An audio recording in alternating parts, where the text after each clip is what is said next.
occasionally I'll be watching television, put it on mute, and just close caption because I want to watch the actor without the dialogue. What did you learn? What do you learn? I learned I saw some great acting. I saw some great acting because you're not hearing the dialogue, you're just seeing their presentation of it. You're not hearing it. Who's really being honest. You know, a lot of actors can seem to be honest, but when you take away the talk, and sometimes it's vice versa, if you take away the picture and you just hear them, you can hear if they're not honest. I used to do that with all the presidents. I used to just listen to them because I could tell immediately if they were lying. Okay, so you're sitting back now. Let's talk about President Obama right now. Have you listened to him without listening to him? What is the impression you're getting here? And then talk about Donald Trump. You talk about talk about.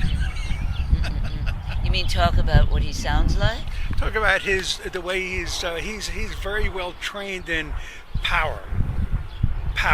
You know, everything with the emphasis and he's got the silences going. I can't really hear him because he's on the edge of yelling, so I can't really hear him, and I just hear that he wants to be first under all circumstances. You know, that his word is law. He's the one that knows. And I don't hear it. He's driving it home all the time also. He's trying to drive it home, but because it gets a bit one-noted, I can't really listen. I don't really hear the message. All I hear is, this is the message. My fist, you know, and the sound of my voice, that's the message. Trump this and Trump that a lot. But I don't really hear what he's saying, and I can't follow him a lot. But then again, I don't really listen to Donald Trump. So I've never watched his shows I mean, on the news once in a while I've seen him, but I really don't know what he's saying most of the time. Talk about the different classes you give. I know you do media, you do business presentations, you do acting. Kind of touch on those, and let's talk about your class a little bit and what your the different approaches to these different classes. Take them in any order you wish. Well, my acting class is about acting, so it's not about voice, but I bring voice into it because if in fact they're doing exceptionally well or exceptionally badly, the voice is always tinging on it. We can hear the truth from anybody through their voice, if you want to hear it, because it's such a powerful instrument in us, right? It's what we have to say what we mean and mean what we say. And a lot of people are couching, and they don't want to mean what they say. They don't mean what they say. We have some background music. That's so great. It is New York. That's right. I love to be outside doing the visuals. We have New York background music. Right. A guy on the harmonica. And I can always hear that in the actors that I'm working with. When it comes through the voice, when finally the work comes through their voice, I know they're home. When their emotional life comes through their voice, when their intent comes through their voice, when you hear all that magic in anybody's voice, what they're really feeling, then they've got it. Right. Then they have it. And it's the same. I work with that idea with everybody. I want to know who you are. I'm not interested in just the information you're showing me on this page. I want to know who you are. Your audience wants to know who you are. Whether you're presenting Kleenex or you're presenting Chekhov, people want to know who you are. And that's what I'm after. The first time we spoke on the phone, we talked for a while, and I was sort of getting, and to take this in the greatest, in the best spirit, I felt like I was being grilled. Who are you? Who are you? What do you do? And when I guess I use too many words sometimes, try to explain instead of getting right to it. it's best to use less words to get to the point, to make your point. And I was using too many words, and you kept on stopping. Who are you? Explain who you are. Do you recall that first conversation? Honestly, Lynn, I didn't think we were going to be sitting here today off that first conversation. I said, oh my God, this was a disaster. She'll never speak with me. I have had a lot of people call me, and I really want to know who I'm going to be talking to, you know. And so I always do that. I always exactly where are you? Who are you? Yes, I do that, and I do that with everyone I work with. Because I'm asking them to bring themselves to the material. Business people, actors, whoever, bring yourself to the material, and let's be as clear and as beautiful as we can when we're trying to show who we are. And I question my actors like that. They do personal monologues to bring that to the material that they're working on. The people that I rewrite scripts, because they say, no, it's much too much. You got much too much here. Let's get rid of the fat. And that's basically what I was saying to you. Let's get rid of the fat. You're great. You're a cut to the chaser kind of folk. Well, I also have had people call me to do what we're doing right now who I wasn't sure of how professional they were. Let's put it that way, right? Right. You know, that it was really going to be something that was going to help anybody hear anything, and something that I wanted to do. So I'm always... We have some sparrows gathering and a couple of pigeons walking by. Would these be English sparrows? I have no idea. Sparrows, in a way, are the strongest bird there is, because no matter what the weather is, the sparrows are here in the snow and the rain. That's right. And they don't walk, they hop. They're beauties. Yeah, aren't they? I love the New York birds. The sparrows are here 24/7, 365 and they make days. Wonderful sounds. Do they? Yeah, they make wonderful sounds. I was watching apparently at least an older sparrow feeding almost by hand the youngest sparrow one afternoon. I was like, wow, you know, kind of almost like cutting up the food for this youngest sparrow. Well, they do that. That's what birds do. They regurgitate to feed their young. Right. I'm on the 19th floor, and the birds go by. They go by. They've started to go by now in the spring. We have a big roof garden, and it's gathering the birds. It's wonderful. Right. Bird sounds. Coming here on the offer. First of all, let me just say you're listening to Visions, a series of visits to almost everywhere.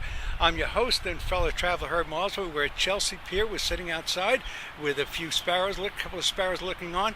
We're with Lynn Singer of Lynn Singer Voice Works. Let's get a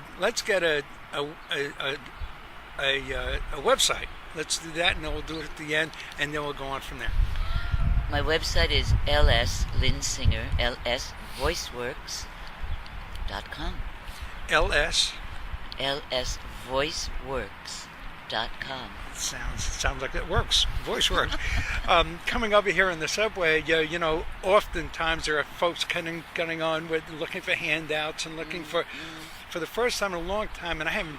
The past couple of weeks, I haven't been on a subway in a couple of years. But a three-piece, I guess the best way to call it would be mariachi. An accordion and a guitar and just fantastic. They were spectacular. There's incredible musicians on the subway and underneath the subway. I know, it's amazing. They're just great. It's wonderful. It was There's wonderful. Opera singers. There are opera singers. There's a whole group of underground musicians. Yeah. I want to give your listeners, do we have enough time? We have about 2 minutes. I want to give your listeners a treat. There is something that I love from a writer named Eudora Welty. And she wrote a book called One Writer's Beginning. It's really worth reading, but I want to quote something from her, okay? Sure. So, she says this in her book, One Writer's Beginning.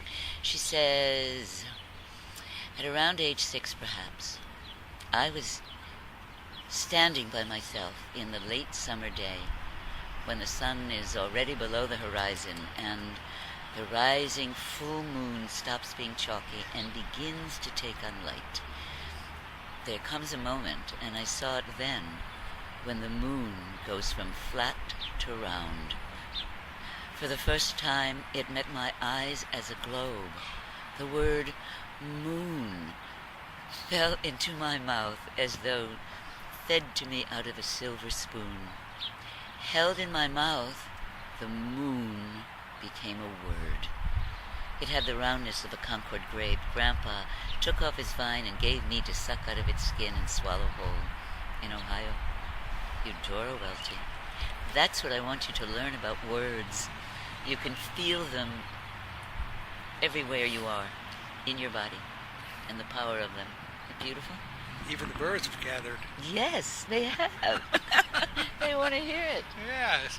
Well, those two guys were just, that was beautiful.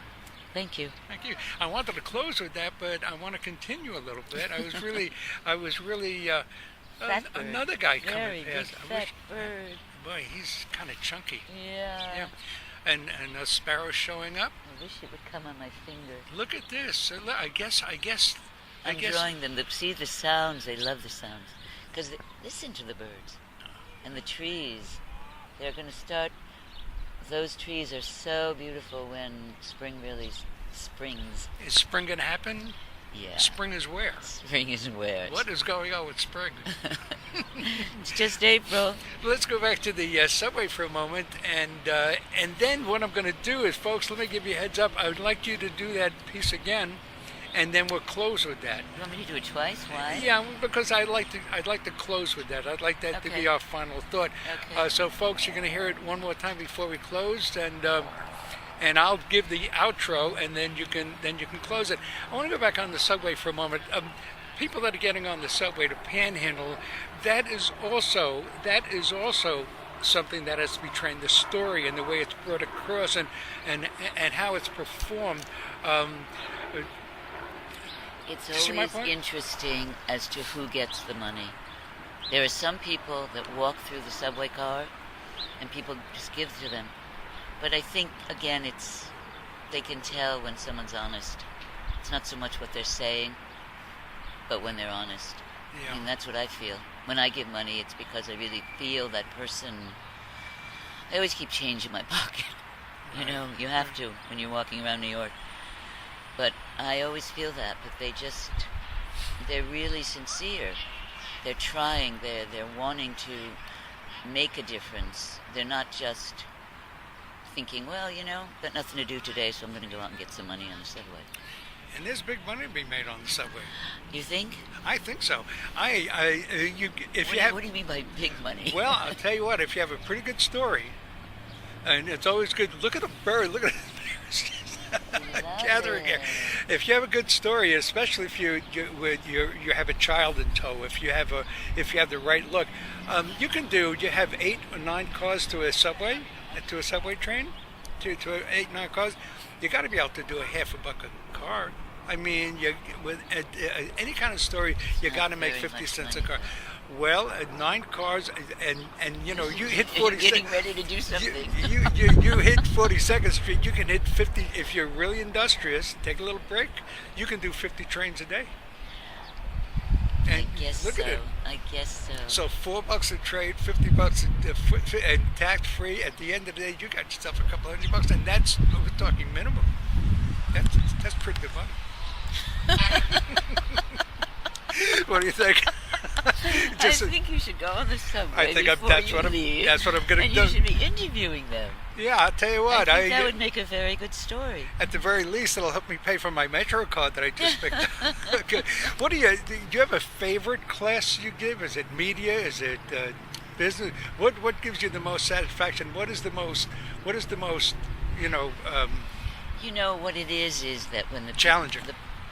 What's the most satisfying is when the people really get it.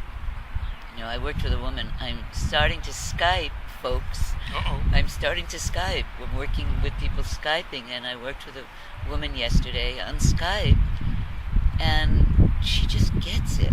She's Japanese, and she's a doctor, and she's not being heard. Her voice isn't strong enough. And it was so much fun.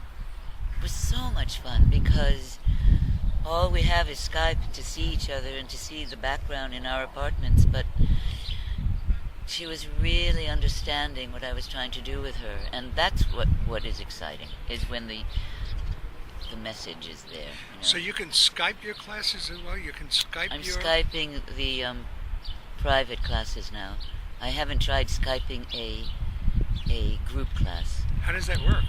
Skyping a class? Yeah, Skyping your class. I know about Skype. My daughter uses Skype. You just put your Skype name in. You have Skype. You need to put Skype on your computer. It's free, and then you need your Skype name, and you need their Skype name, and then there's a. So it's a phone call. It's a video call. Yes, and it comes up on your screen, and you see who you're working with. It's kind of amazing because I now can talk to the world. Okay. Is there a Skype number you can share with our listeners? My LS VoiceWorks. LS VoiceWorks. It'll be on there. No, it's not .com, but that's my Skype name. LS VoiceWorks. Because I know when I go online now, every time I put in a phone number, it gives you can Skype. Right. There's a right. Skype. And there's a Skype name that you have to put on. Right. Anything before we do the piece again? Anything you'd like to say? Anything you'd like to pass along? How did it go? Much. How did it go today? You didn't ask me to cut to the chase at all, so it must have been fairly. Unless you're just being courteous with me. How do you think it went? Well, there's so much to say. I could talk for hours about this. So go ahead. And we could, edit it all. But there's so much to say because I think what I would say as a closer is to read a poem out loud every week. And that's going to help your voice and your use of language because my intent is not just that you connect to your most organic voice, which most people are not connected to. They have what I call a defended voice. They are covering their real voice, again, not wanting to show their emotional life or their power or any other, whatever it is that they're holding close to themselves and feel too vulnerable about. But language is really important, and how you use language is really important in order to be heard in the world. And poetry, great literature, read it out loud. You talked about reading a poem each day, and I think about drawing on your right side. If you write with your left hand, it's a good thing every day to write for an hour with your right. If you're a righty, write for an hour with your left to keep both sides of your brain. Your left brain is what? Is that the creative? No, the right brain is the creative, and the left brain is the ideas, right.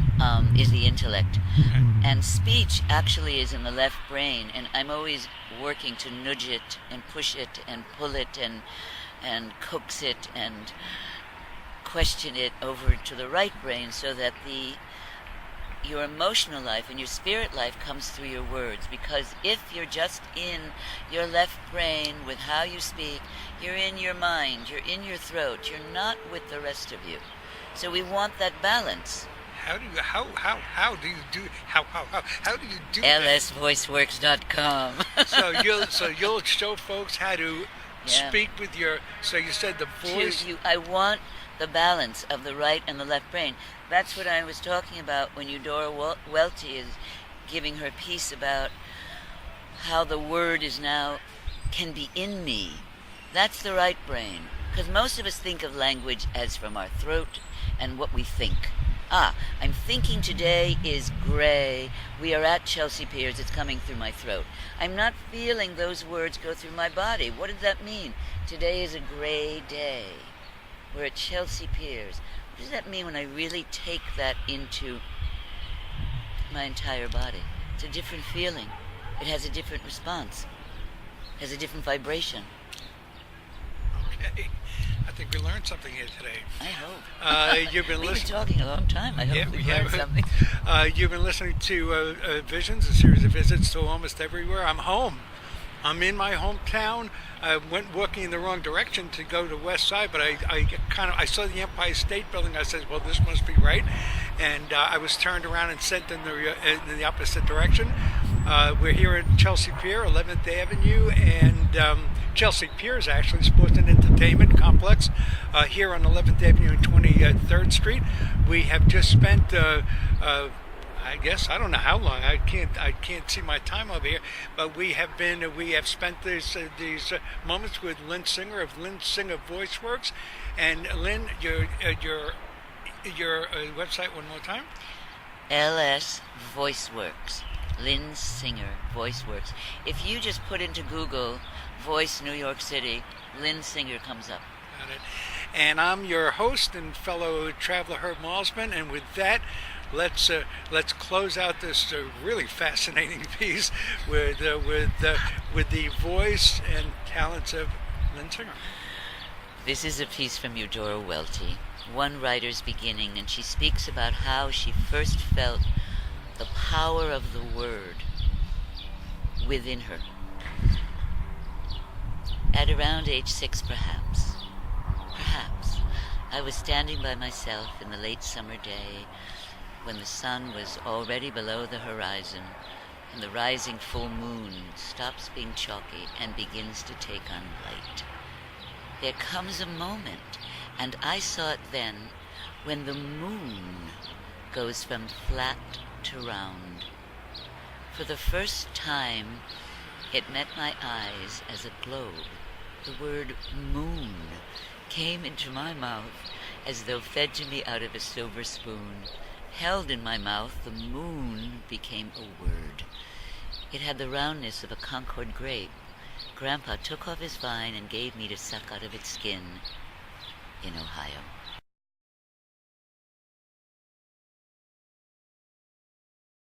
Yeah, occasionally I'll be watching television, put it on mute and just close caption, because I want to watch the actor without the dialogue. What did you learn?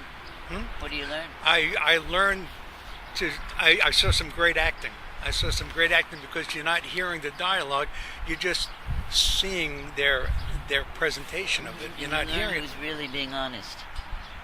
You know, a lot of actors can seem to be honest, but when you take away the talk, and sometimes it's vice versa. If you take away the picture and you just hear them, you can hear if they're not honest. I used to do that with all the presidents.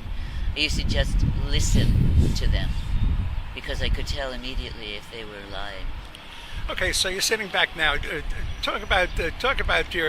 Let's talk about President Obama right now. Have you listened to him without listening to him?